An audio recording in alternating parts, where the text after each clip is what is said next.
maalmihii u dambeeyay magaalada Wajaale waxaa ka taagnaa khilaaf u dhaxeeya maamulka magaalada iyo odayaasha magaaladaasi.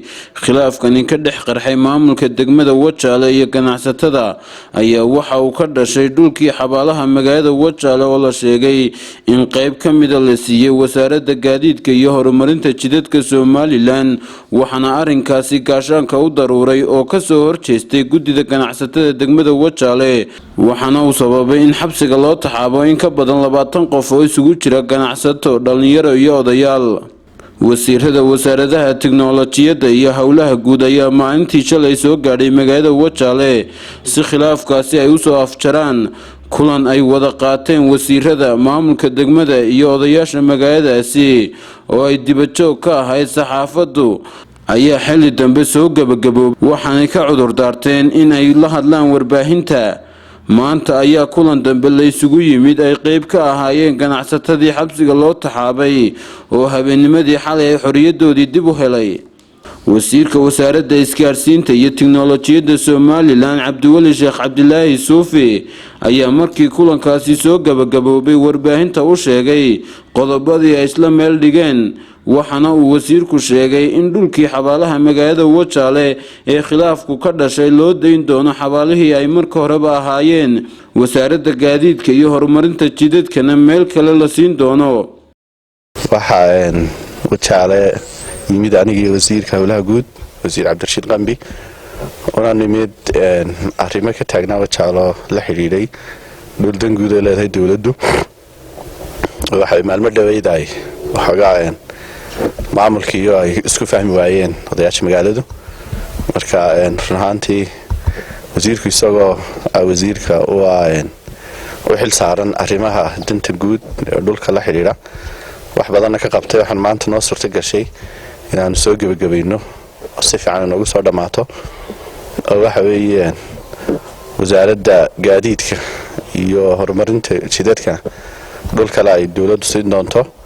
dhulkii horena lagu daayay sidii loogu talagalay oo ahayd in xabaalaha magaalada ay ahaato. taas waan isla soo qaadan dawladhaan waan inoo dhamaystirantay. wasaaraddaana meel kale oo Wajaale ka tirsan bayadana la siinayaa. sidoo kalena odayaasha xidhnay iyaguna xalay soo baxeen. runtiina waa naga nimka shirka soo baxnay maamulkii degmada iyo odayaasha laftigooda isla garanay wixii khaldan la saxo ay wada shaqeeyaan.